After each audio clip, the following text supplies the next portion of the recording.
Welcome to the City of Belleville's Economic and Destination Development Committee. I'm the Chair, Sean Kelly, with a great team here. We are meeting virtually again on this 24th of March, and I call this meeting to order. We'll go to Karen Post for attendance.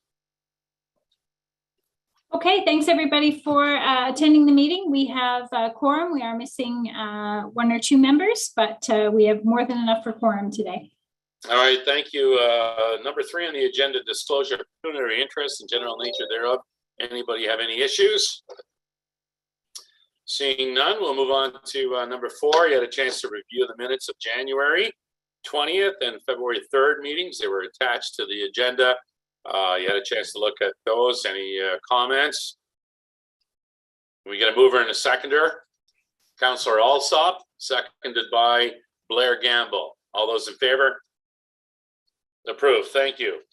Deputations, none today on the agenda. We'll move to number 6, the Economic Development Activity Report. Here's Karen Post. Okay, thank you, Chair Kelly. So it's been a busy couple of months since we've met. Lots of great things are going on. We'll talk about some of those initiatives specifically a little bit later on the agenda. We do have a number of inquiries. Of course, we can't talk about those publicly, but we do want to let the committee know that we are fielding a number of new business inquiries. We're dealing with a number of existing businesses that are looking at significant expansions. I can't recall a much busier time in terms of inquiries in economic development.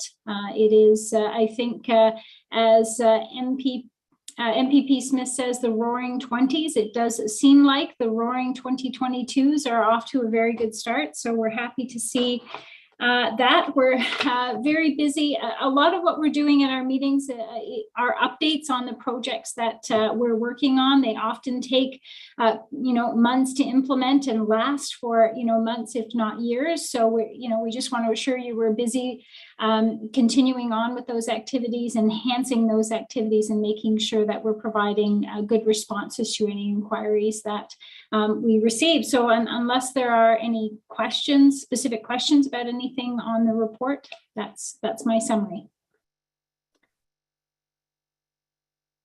All right, Director Post, thank you very much. Any questions for Karen? Seeing none. Okay, we'll move on to item number 7, work in Quinny website demonstration. Go ahead again. Okay, so as the committee knows, we received some funding from the provincial government for taking the Work in Belleville program, which was that resume database program, taking it regional, so partnering with Quinty West and Brighton, and taking it more virtual than it had been. So the funding allowed us to develop a new website that is very functional, yet very easy to use. It takes a lot of the legwork for staff out of collecting resumes, categorizing them, and then it almost automates the access that employers will have to those resumes. So this has been a project that we've been working on for the last few months, pretty much fully funded by the province, although the partners have kicked in some funding. Kimberly O'Brien-Mumby in our office, she has really taken the lead on this project. She's done an awful lot of work working with our partners in Quinny West, as well as the website developer, to bring this site to life. So we soft launched it last week. It's out there and available for anyone to access this week. And I thought, Chair Kelly, if it's okay, we could ask Kim to share her screen and just show the committee a little bit of the functionality of the site. Sure, great stuff. Go ahead, Kim. Okay, well, good morning, everyone. I'm going to share my screen here and hopefully I do it properly. Okay, so hopefully you can see all of that. If not, please let me know. We can. Pardon me? Yes. We can see it. Great. Okay, so this is our main website here for the Work in Quinny website. And I'll show you just briefly on the employer side of it here, which it's really convenient that all the employers within the Bay of Quinny region are able to post a job directly on our website, also access our resume database directly. There's also some tips and tricks for them and some resources available. And for our job seeker side of the website, hopefully you can see this as well, Job seekers are able to log on directly as well to upload their resume and apply to current postings that employers have put on our website, as well as access some tips and tricks on how to build a resume or just become confident for an interview process as well. So for our employers, it's really helpful for them. I will just show you here an example. When they want to post a job or access our resume database, they do have to register with us so we can validate that they are an employer within the Quinny region. And when they do that, they're able to log into our website at any time, which is really helpful for them as well. And they can access these shortcuts to add a job posting. And when they add a job posting, they're able to fill out this template. And they can also view current postings in case they want to take it down or make an update to the current posting they may have. And also they can access our resume database at any time if they don't necessarily want to post a career. They can, or if they didn't receive much response, they're able to go through our resume database. And I will see here, I'm just going to show you, if you were to access the resume database, it's really handy. You can actually filter by skill set related to the job that the employer has posted. And when you select that and hit apply, whoever has submitted a resume will appear in that for them to connect with directly. And with regards to our job seekers, they can apply directly to the job postings that are on our website. So I'm just going to get to the current postings. So you can see we do have some already posted, which is fantastic. So they're able to log on, or sorry, click onto this, and they don't need an account to have or to be able to submit a resume, which is great. So they're able to apply directly. And also if they want to put their resume in our database, it does stay on file for 6 months, and they can just put it on there and allow employers in the Quinny region to access it at any time, which is a great way to give them a connection. So I don't know if anyone has any questions. I'm happy to answer them for you.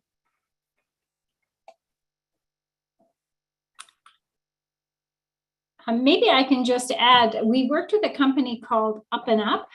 They're the ones who built the database for us. And we made it very clear in the request for proposals that we put out that we wanted this to be a super simple site, so that whether you had tons of computer skills and experience, it would be intuitive. And even if you weren't tech savvy, you would be able to sort of follow the prompts and figure out how to upload your resume or look at jobs. So we've purposely made it with as few steps as possible to get where someone would want to go. So we found that when we hosted the career fairs virtually, one of the big challenges was folks feeling comfortable enough with the technology to participate. So we sort of took that mindset that it needed to be super simple as sort of the defining objective of this website, is to make it super simple with as much relevant information as possible in as short a form as possible. So yeah, so hopefully if you get a chance to take a look at it, play with it, go in, take a look at what's there, hopefully you'll find it intuitive. If you see any glitches or anything that is challenging, or you think maybe it should be a bit different, we would love the feedback. Because we can go in and make changes as necessary at any time. Any questions for Kim? Counselor, it's Jeremy from Loyalist. I just had one. Sure, go ahead, Jeremy. First of all, really great presentation, Kimberly and Karen. Thank you. This was awesome to look at. I was curious if there's a section in the website anywhere, or plans to have a section in the website anywhere to cover off equity, diversity, and inclusion. That is a great question. And Kimberly, I don't know if we included that. No, we did not include that. It was discussed about having some information regarding the inclusion, but because during that discussion, we did review that it may not be relevant, it may change for each individual employer. So that was something that we kind of kept out of it, because for some employers, although we all try to strive for inclusion, but what they can offer may be different than what we'd have on our website. So that was something we just wanted to be mindful of. it is a great spot for living in the area. When you're on that area of the website, it will definitely show you that we're an inclusive community. But with regards to the recruiting or the working process, we did leave it off. Does that work for you, Jeremy, or did you want to expand on that question? I would maybe offer, if it was interesting or worthwhile in the future and perhaps offline, that the college would be very interested in working with the city to maybe further develop and expand on that. We're taking a pretty broad regional scan right now ourselves to see what's going on in other communities. So Kimberly, I was thinking about it less from the lens of the employers who post and more from the lens of the city itself. The voice you can share is your own, and there are other regions. So perhaps for another time, Councillor, but I would be really happy and would offer a hand if there was an opportunity to collaborate and work together on that. It's a journey. Obviously, the college is already on and doing some good work in, and will continue to do more work in, and wherever we can align those values, that probably makes a bunch of sense for the region. So maybe that's the best way to leave it, but I appreciate you answering the question. Thank you, Jeremy. Anything else for Kim or Karen? Do we have another question? Yes. Councillor McCall. Thank you. I'm going to turn my video off because my internet isn't that great. One thing I can just sort of share as an employer, and I was just on your site a second ago, and I haven't been all through it, but a problem that I often face when I'm posting job posts through Job Bank is I will get an abundance of resumes from applicants who are well qualified, but they're not living in this country. So it makes it very difficult for me to hire them because they have to be able to relocate to the country, and it's not as easy as they would like to believe. Is there somewhere on there that has that flexibility to indicate whether they're applying from this country or another country? Because honestly, there are times that I would love to hire some of these people, but given the whole process of getting work permits and all of that, it's very difficult. So that was just my question. Yeah, that's a great question. And we do. So when you go on the back end of the website and you apply a filter to review the resumes on our job bank, or sorry, not the job bank, in our database, you can see the area that they are from. Now, unfortunately, I will have to admit, though, when they apply directly to you, they do have to include the details as to where they're from, but you will still receive that resume. We are unable to filter that out, but it will still come to you directly. It's just the difference of the database versus when they apply to you directly. And so. Yeah, so Kim, so I guess if anytime an employer wants to look through the database, you'll see those that are sort of eligible to work in Canada right now versus those that aren't. But if you post a job ad, they have to indicate that you have to kind of filter them out manually, I guess. Is that right? Yeah. All right. Anything else, Councillor? All right. Yep, that answers my question. Thank you. Anybody else question? Seeing none. So Kimberly, thank you very much for that. Appreciate the work. And I've noticed over the last, I'm going to say the last few weeks, big media campaign launched on it, and I'm hearing about it all the time. So well done. Thank you very much. Job fair number 8 on the item. It's coming up in April on the 19th. Karen Post with some quick facts on that. Yeah, so job fair, we're back to an in-person sort of unlimited type of career fair on April the 19th at the Quinny Sports and Wellness Center. That's a 1 p.m. till 7 p.m. career fair. Registrations will open, I think it's next week, I think, Kimberly, for employers to register. So we're really excited about having everybody back together in the gymnasium at the Wellness Center. So watch for advertising for that coming out shortly as well. Thank you. We'll go to updates. 9A, pop-up applications and improvements with capital projects. Alicia, are you going to speak to this? Yes, I will. Good morning, everyone. Right. So quick update for pop-ups. Our seasonal applications closed yesterday. So we will be in the process of reviewing those over the next week, and we plan to post the applications for the rotating pop-ups that will be available mid next week as well. So that process is underway. In terms of the rotating vendors, because that is a new element that's available this year for pop-ups on the bay, we will have 2 20-by-8 units added to the site this year, and they will be split. So there'll be 4 10-by-10 spaces essentially available for rotating vendors.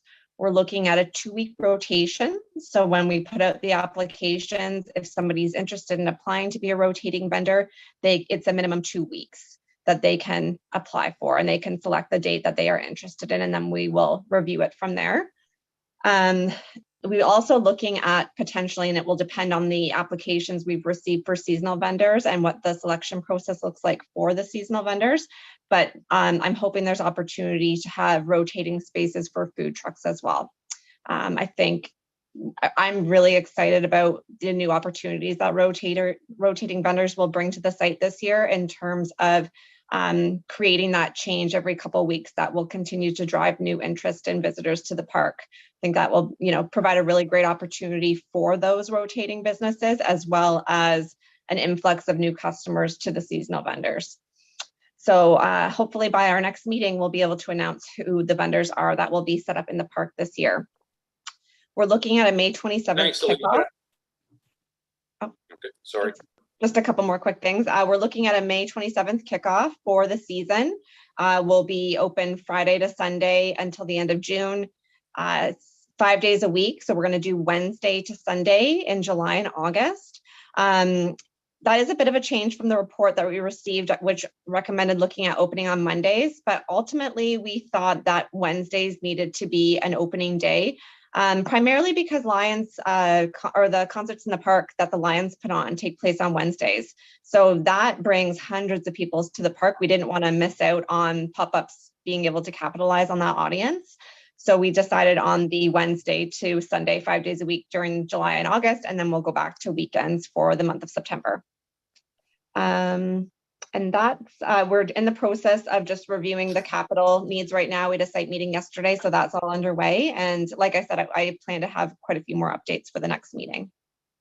Thank you. Any questions on pop-ups? All right. Quintilicious, I know it's on until the end of the month, and we have 16 restaurants involved. Is that you, Karen, speaking to this, or is it Alicia again? The next few are Alicia. Until we get to E, it's Alicia. Okay. Okay, so Quintilicious, yes, you're right. It ends March 31st. So we've almost wrapped up the month, which is hard to believe.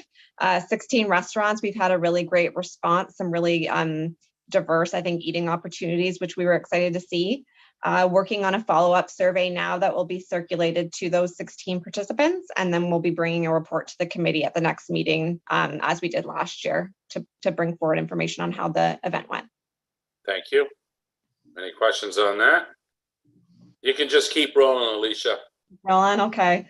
Discover Belleville Guide. So it was sent to the printer on Tuesday, which is super exciting. So I likely will have a review sent to me from the printer tomorrow, just to see the colors and whatnot. And then it'll go to print. We've got 15,000 copies being printed, and they will be ready for us to showcase at the Home and Lifestyle Show at the first weekend of April. So I can't wait to share the look and feel of that with the group. We'll also be updating Discover Belleville with a lot of the content throughout the year that's featured in the guide. It's often a good guide in terms of content for online. Tourism kiosks. So that's something that we've partnered on with Bay of Quinty, and that's creating a specific design. We're actually creating a prototype design for a kiosk that will be installed in a number of locations, both public and private, throughout the city, where we have tourists milling. So that's the prototype is underway. So we likely won't have them ready for the beginning of this tourism season, which we typically try to aim for the end of May, but certainly by mid-season, we hope to have everything ready to go. I think that's on to you, Karen. The next item, E. Loyalist Apprentice Support Project. Yeah, so the committee will recall that we partnered on a skills development fund with Loyalist College on a project that would provide support to registered apprentices in the region. So apprenticeship individuals in pretty much any apprenticeship, sometimes related to the college, sometimes independent. The college took the lead in that, in the implementation of that project, and it will end March 31st. So I just wanted to let the committee know that program has been very successful to date, and we hope to have a report to the committee sort of as the work is done to finalize that program. There will be reports submitted to the ministry, and we'll share that information with the committee so you can see what kind of effect that had on ensuring apprenticeships stick with the apprenticeship program and actually follow it through to becoming journey people. All right, thank you, Karen. Letter F, the Caribbean Festival. I'll give you an update on that, and I'll let Alicia and Karen speak to it too.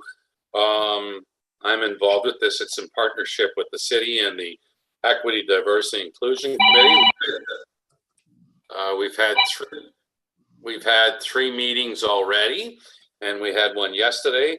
It's going to be downtown Belleville, Saturday, June 25th, and we're starting to get our ducks in a row. It's going to be an exciting day. Just a couple of things to make sure that we get the support from City Council, because we know this is going to be an exciting day, to another cultural day here in the Quinny area, and particularly for Belleville. So Karen, I'll let you, if you wanted to add anything in, or Alicia.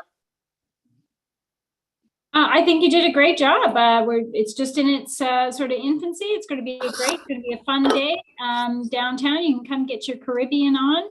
I don't know that there's much to add, Sean. I think you did a good job. All right, thank you. It's going to be a festival of music, food, and celebration. Alicia, anything? No, I think you've covered it. Thank you. Okay, good. Thanks to the Chamber and the downtown for their partnership on this too. It's going to be an exciting day. Number 10, update from our partnering organizations.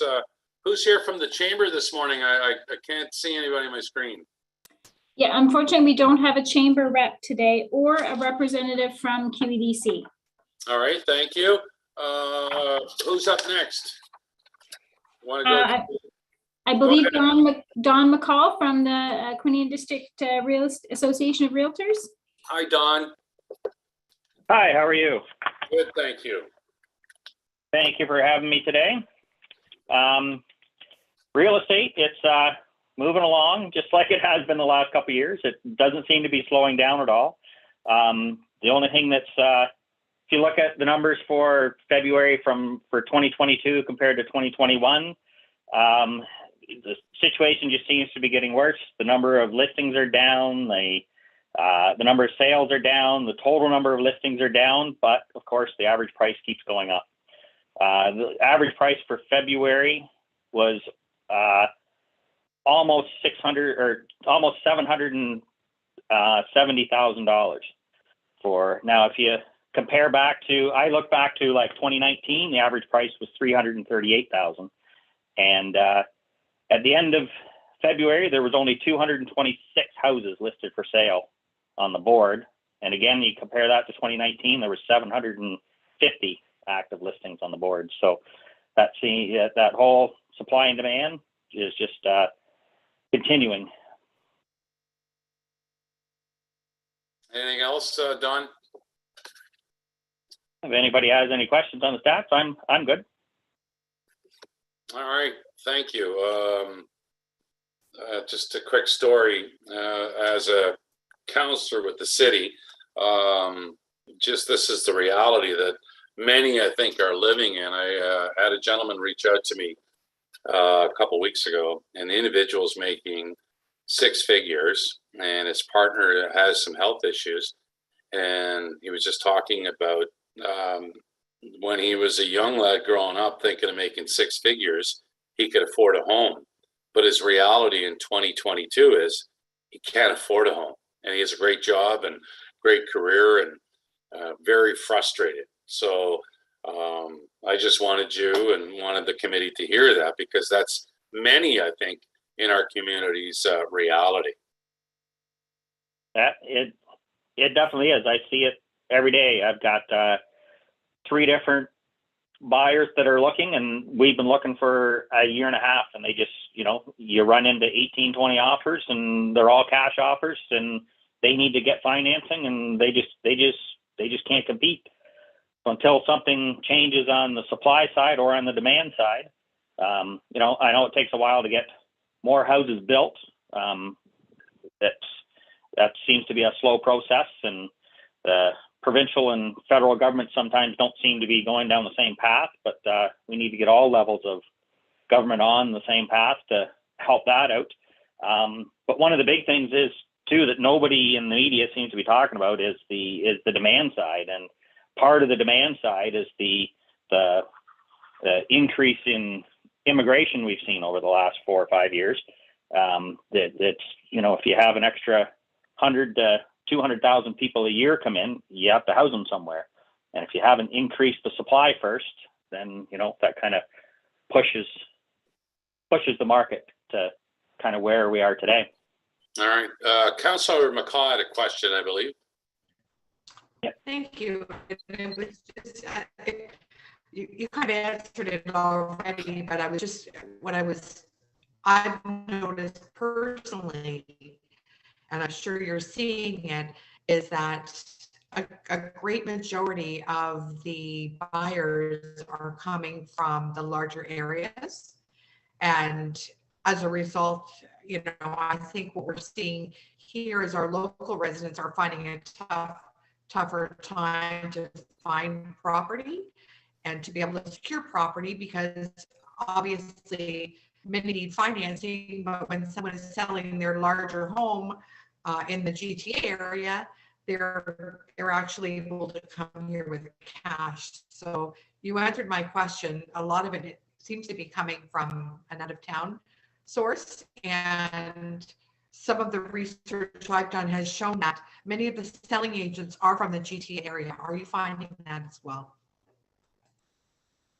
We don't have the actual firm stats on it.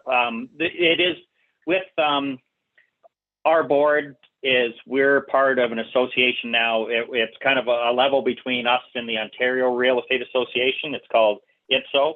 So we're a member of a 22 board group now that basically we kind of surround the GTA, and they're working on trying to bring to figure out a way to get the stats to see where people are moving from and moving to. Part of the issue is when a house is sold, it's the buyer information is not tagged to the listing, but they're working on some ways to try and figure those numbers out. But for myself, where I see the majority of the buyers that I've seen now, if I have a listing, I'm not seeing who the buyers are, but I see where the buyer's agent is from, and they do tend to be from the GTA. And actually, most of the buyers I've had in the last year and a half have been from the GTA, or Ottawa is the second kind of largest, which we didn't usually see as many from Ottawa coming this way before, but I've seen more of that as well. Thank you. Thank you very much. Thank you. Carla, did I see you with your hand up? Okay, sorry. Any other questions? Thanks, Don. Appreciate. Oh, we've got one from Stacy. Go ahead, Stacy. Hi. One question I kind of have, is there any information associated with the listing that kind of gives an indication if there's a higher rate of people that are actually moving their families and kind of having ignore my cat, he's very vocal. If there's any listings of whether people are buying it as their first home or just as like a family home or as an income property. Because I know I see in our neighborhood that there's a lot more income properties than there are families moving in. So I just wonder how that is impacting the market and if we can track it in any way. Yeah, again, similar to where buyers are coming from, because that's the buyer's side, and it's the listing agent that updates the stats on the listing, so the sold and the price and so forth. Again, we don't have those stats as to know if they're using it for an income property or what their purpose is, or if they're first-time buyers. But I know for the first-time buyers I haven't had any been able to buy in the last 2 years. So I've still got 3 of them that are still looking, but it's when I speak to other agents, they tend to have that issues as well. But no, we don't have any actual stats that show that. Thank you. Good question, Stacy. I just want to come back to, you've referred to it twice, Don, about you're working with 3 families. Are they out of their home? Are they living in an apartment? Like, can you kind of just give us the scenario and the struggles that they're having? 2 of them rent. They have rentals are in. One of, it's a couple, they've gotten together. He had 4 kids, she had 2 kids. So together they have 6 kids, and they both have their kids part-time, but sometimes it works out they have all 6 kids at the same time, and they're living in a 3-bedroom house. So they're looking for something bigger, but they can't find something to accommodate that size. The other one is still living with his parents, and he's looking to get out because he is 26 and has a child of his own, but he's on a single income, so that kind of gives him some issues as well. All right, thanks for that, Don. Appreciate the update. We're going to go to Quinny Home Builders. Ruth. Good morning. Thanks, Chair. Through you, I think Don just basically gave my entire update, except for the real estate stats, that we need more housing supply, and we need all levels of government to work together. And that's some of the things that the association's working on related to our strategic plan for the next 3 years. Outside of that, we have the upcoming Quinty Home and Lifestyle Show happening April 8th to 10th. And we're showcasing some pretty awesome celebrity presenters there. Sherry Holmes will be there, Sarah Keenlyside, Carson Arthur, and of course, our local chef, Matt DeMille. So we hope that everyone will join us there April 8th to 10th. And you can find out more information at quinnyhomebuilders.com. And the last thing I wanted to mention is that our wheretradeswork.com site, which is our one-stop shop skilled trades website, will be launching on May the 15th. Our launch was delayed, but it will be happening on May the 15th, 2022. All right. Thanks, Ruth. Appreciate that. And good luck with the home show on April the 8th to the 10th. I know it's going to be well received. People will be excited to get out. And I will say this, you have the best backdrop today in this Zoom meeting. Looks like you're in a beautiful spot. Thank you. We'll go to Doug Stevenson. Is he here today? I don't see on the screen, Doug, Bay Quinny Regional Marketing Board. He's not here? No, Doug's not with us today. But Okay. let's not forget the BDIA. You might have skipped over. Oh, yes, Stacy. Stacy, I think this is your first report for this committee. You're up. It is. All right, so a few updates for us. We're still waiting to hear back on a few of the grants that we've applied to. But we did have our first very successful event at the end of February with Savor the Chill. And that has gone, that went really well. We had a very big turnout. And I know as a store owner, that was one of our best sales day that we've had in basically since Christmas. So it was really good to see. We had a lot of people out participating in both the soup tasting contest as well as the Winter Family Fun Fest. So it's great to see a good mix of basically all different generations in the downtown. We had, I believe it was 8,000 cups went out, and all of them went out to the restaurants, and that would be about an average of 600 cups per restaurant. Wow. A lot of soup happening, and Chilangos took both the judges win as well as the fan favorite. So they once again are the champions of the soup. We have a few other events happening coming up. We're planning a sort of family friendly scavenger hunt, egg hunt type thing with like a Signs of Spring theme in April, where it'll probably be Saturday the 16th. And we're just finalizing some of our plans for summer events, including our al fresco plans and just getting those sorted. And it's the start of patio season soon. So again, just getting all of our members ready for that. Other than that, we had a meeting last week where we finalized all of our new board members and also prepping for our committees again, because with COVID, they kind of disbanded before Christmas again because we weren't able to meet, and we've got a bit of a rejigger of those. And if anyone wants to join some of those, the information will be available probably after our next board meeting.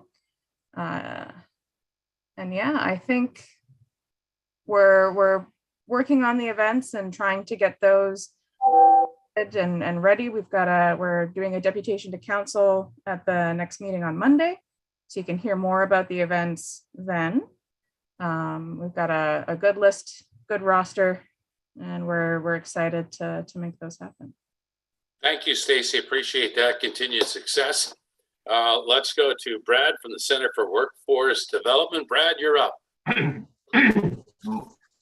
Morning. Thank you, Chair Kelly. Just a couple of quick updates for you. I'll talk briefly today, unlike what I usually do, because I was speaking for over an hour this morning at the breakfast event we held. So today we have released publicly, we've released 3 reports today. If with your permission, I will put a link to the spot on our website where you can find them. We released the 2022 Local Labor Market Plan 3-year strategic plan. It is a new 3-year strategic plan. Lots of really good information in there, and that's what I shared this morning. We've also released the Employer One, the 2022 Employer One report. The survey was run through January, early February. And then we've also released, we did our business conditions survey late last year, late summer, early fall, and we've just released that one as well. The business conditions survey report, I just caution people, we didn't have as many people do it this time around. You could see even in that and Employer One, there is definitely survey fatigue going on. So it's some good data. It's not what I would call statistically sound data, but it's some really good data points that we can use as indicators to understand how this community is doing or did do through the pandemic so far. And if you're okay with that, I'll put that up in the chat. Thank you very much. Appreciate that.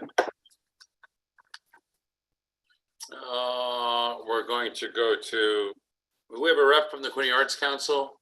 Karen, no show today? Not today. Okay. Well, that's it. Anybody have anything they want to say before we get into the next meeting date under new business? Anybody have anything to report? Karen. I was just going to maybe give the committee an update, just a bit of information around the development that's been in the news around a ministerial zoning order for a Black Bear Ridge Resort development. So just to give the committee a bit of a summary around what that is, because I do get a lot of questions about it.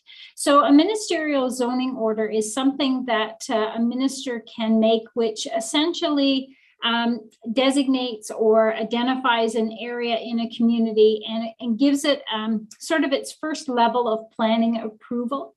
So what's being proposed is a resort development around the Black Bear Ridge Golf Course on Harmony Road in Belleville or Thurlow Ward. It would consist of over 3,000 residential units, as well as it could include things like a hotel and other accommodations, perhaps golf school, maybe some spa facilities. So it could become a real community and a real destination for the community.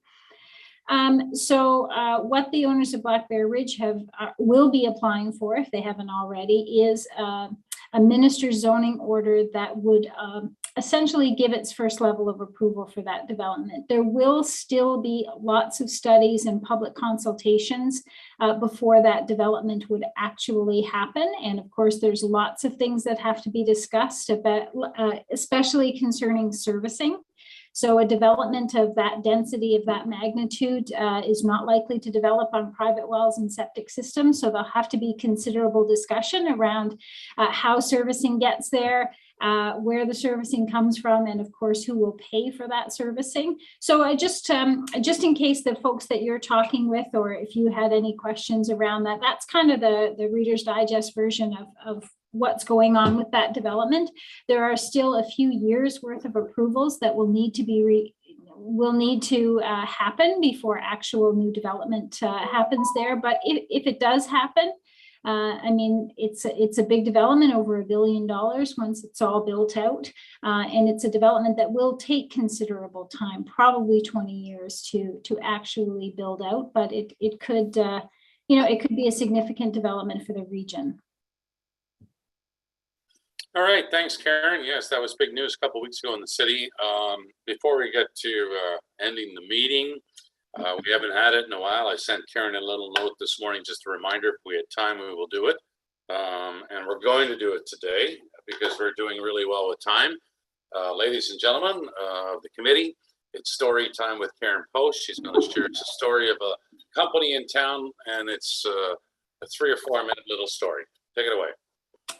Sure. So I thought today I would share with you the story of Venture Carpet, or Bell Tile, as it was originally called. So most people in the community are aware of Interface Flooring. It's been a long-standing business in our community, and it continues as a business in our community. At one time, it was run by a very strong community champion named Ramatula Marakar. Back a number of years ago, Interface Flooring had a manufacturing and a warehousing and distribution facility here in Belleville. And the powers that be at Interface decided that Belleville would become only a warehouse and distribution facility, and they were moving the manufacturing capability for carpet tiles. That's what they make, commercial carpet tiles. They were moving that manufacturing capacity to a plant in the US that they already owned. So this, of course, for someone who loved the community a lot and loved his employees a lot, for Ramatula, this was a very, very difficult decision for him to live with. So he parted company with Interface Flooring, and he went out, secured a number of the employees who were adversely impacted by the closure of manufacturing in Interface, and he went out and found some partners at Venture Carpet to develop a new carpet tile manufacturing facility here in Belleville. And this was something that he did not for himself, because he had been in the industry for many years. I'm sure that Ramatula could have gone and retired quite happily, quite comfortably on his own, but he was desperate to help the employees whom he'd worked with for so many years here in Belleville. He was desperate to help them find new employment. So, as I said, he went out, he found a partner in Venture Carpet. He enlisted the city's help in getting a new carpet tile manufacturing facility up and operating here in Belleville. And I'm happy to say it's been more than 10 years. I think they're probably in their 12th or 13th year now. They're located on Dussex Street in Belleville. So it used to be a factory that was occupied by Poly Twine. So it's just south of the train station, that area of the city. They've been investing all along. The city did help them out and leased them some equipment initially to help get them going. They've got about 50 employees there, and they continue to produce high quality, environmentally friendly carpet tiles here in the city of Belleville. And I share that simply because one person can make a tremendous difference in a community. And Ramatula for us was that person. I mean, he single-handedly risked everything he had to build this new business in the city. He has since moved on and retired, but he's left the legacy of this business here in Belleville that's continuing to thrive. And we were very fortunate in the city to have had a champion here who believed in his people and believed in the community. And yeah, we're reaping the rewards every day of having that venture carpet facility here in Belleville. So that's my story for today. Thank you, Karen Post with story time. Appreciate that. It says here on the agenda today that we're going to meet via the Zoom platform April 28th. Everybody still okay with that? Yeah, Karen, any thoughts on that? We're okay? Yeah, I think so. The direction that we've been given is until at least the end of April. Non-council meetings are to be via Zoom. If we get different direction and we're able to meet in person, I'll let everybody know. But as far as I know, it'll be by Zoom until then. All right. Thank you very much. Listen, thanks for your time today. Can we get a mover or a seconder to adjourn the meeting? Can we get a mover? Stephanie Stickler. Thank you. Seconded by Carla Brennan. All those in favor? We're done. We'll see you on the 28th via Zoom. Have a nice day and weekend. Thank you.